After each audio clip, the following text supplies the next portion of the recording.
देखिए,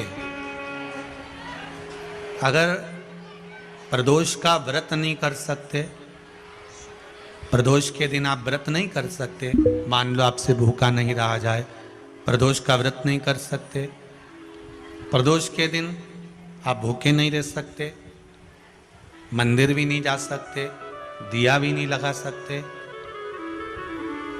तो शिव महापुराण की कथा कहती है कि प्रदोष के दिन, प्रदोष काल में अपने ही दरवाजे के पास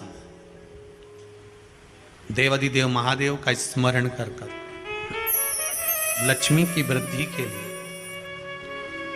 कार्य सिद्धि के लिए, संपदा को प्राप्त करने के लिए आप अपने ही दरवाजे के पास में एक दीप लगा सकते हो।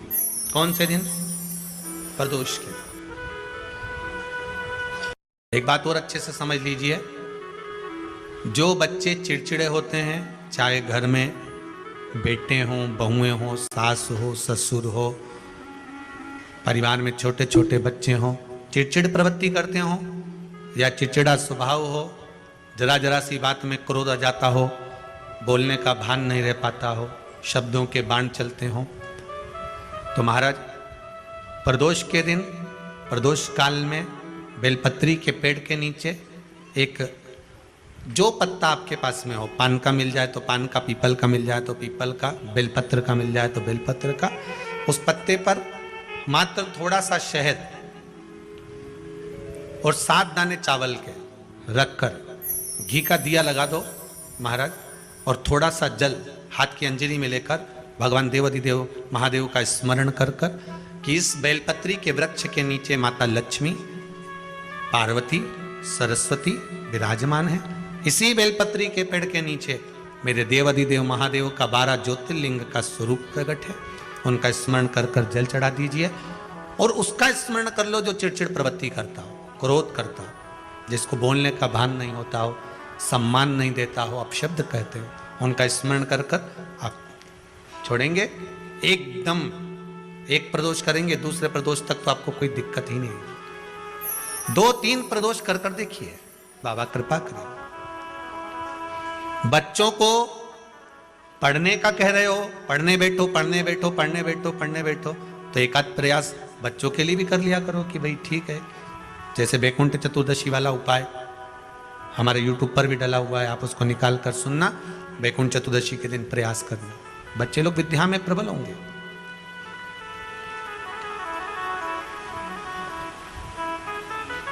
शिव उपासना का जो फल है वह 1000 गुना।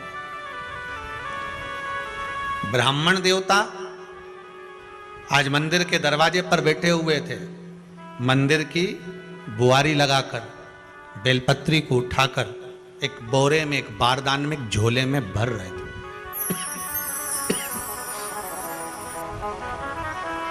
एक बारदान में, एक बोरे में, एक झोले में भर रहे हैं। पहले भी कथा में काज फिर कहते हैं,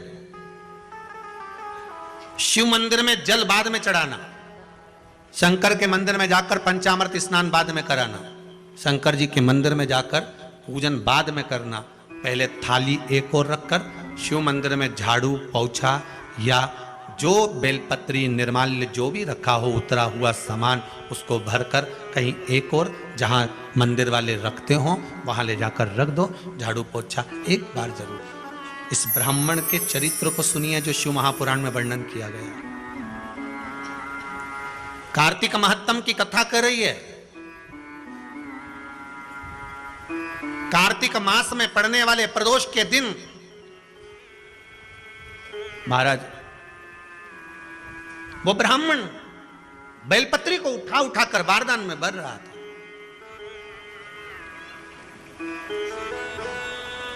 पूजन करने से पहले सबसे पहले सफाई का ध्यान रखो, और एक विश्वास रखना, आप मंदिर की सफाई नहीं कर रहे हो, फिर निवेदन करूंगा आपको, आप मंदिर की झाड़ू नहीं लगा रहे हो, आप मंदिर की सफाई नहीं कर रहे हो, आप मंदिर में पोछा नहीं लगा रहे हो। जितना हाथ आप मंदिर में फेर रहे हो सफाई के लिए, उतना आपके जीवन में जितना दुख है, जितनी तकलीफ है, जितना कष्ट है, जितनी बीमारी है, उस पर हाथ फेर रहे हो। मंदिर में नहीं फेर रहे हो, नहीं तो सारी दुनिया में जितने मंदिर हैं, सारे मंदिरों में ट्रस्टियों ने कुछ ना कुछ लगा कर रखा है। स्वीपर आता है, साफ करके जाता है, ये आएगा सफाई कर जाएगा, पंडित जी होंगे तो बुआरी लगा देंगे, पंडित जी होंगे सफाई कर देंगे। उन्होंने तो पंडित जी को बोल के रखा है कि साफ कर दो, पंडित जी करते भी हैं, पर पहला फर्ज आपका है कि आप मंदिर में आए हो तो पहले आप सफाई करो। क्यों? क्योंकि हम उसका द्वार साफ रखें। आज के समय में तो एक नियम हो गया साहब कि मंदिर में जाते हो तो मंदिर के दरवाजे पर चप्पल उतार के जाते हो, नहीं तो शास्त्र रीति तो यह कहती है कि मंदिर में भगवान सामने बैठा है तो उसके सामने चप्पल भी नहीं उतारना चाहिए। तो कई लोग कहते हैं मंदिर के अंदर थोड़ी ना उतारा, हम तो जीने से भी बाहर, एकदम गेट के बाहर वहां उतार, पर सामने तो है ना, सम्मुख में तो है।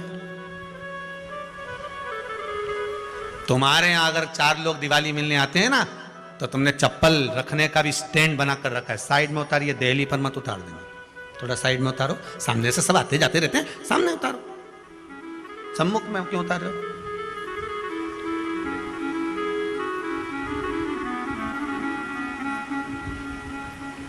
थोड़ा द्वार पे से दूर उतारिए।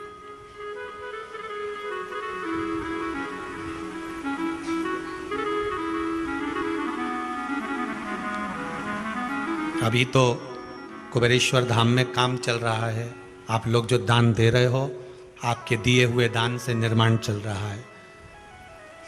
अभी तो आप पहनकर जूता चप्पल भी अंदर आ जाते हो, भले दूसरे मंदिरों में चप्पल पहनकर हमने देखा है, आधिकाधिक मंदिरों में, ब्रजभूमि पर भी बहुत मंदिरों में लोग अंदर जूता पहनकर चले जाते हैं, पर जब तक बाबा नहीं बैठा तब तक तो आप पहन कर आ रहे हो। जिस दिन बाबा कुबेरेश्वर धाम में आकर बैठ गया उसके बाद वो दोनों गेट पर चप्पल बाहर ही रहेगी।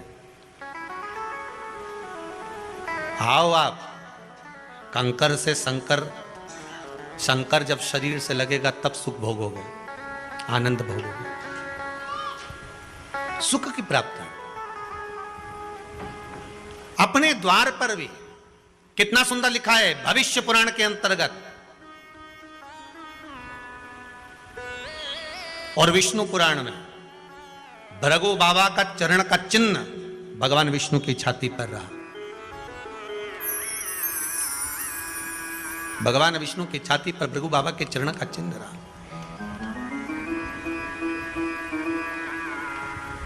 चरण का चिन्ह। अब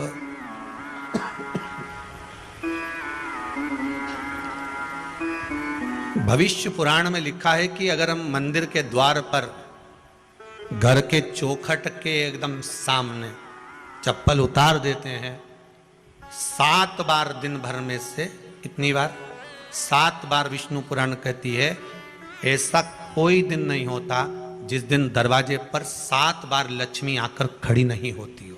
कल एक कथा कही थी आपको कि प्रत्येक मनुष्य के भाग्य में सुख लिखा है, केवल मंथन करना। भविष्य पुराण कहती है 7 बार लक्ष्मी प्रत्येक मनुष्य के दरवाजे पर जाकर खड़ी होती है, पर द्वार पर चप्पल पड़ी होने के कारणवश वो लौट कर चली जाती है। बहुत ध्यान दीजिएगा महाराज, थोड़ा सा आपको बुरा लगेगा, लग जाए, पर शिव पुराण है, जीवन संवार देगी तो अच्छी बात है,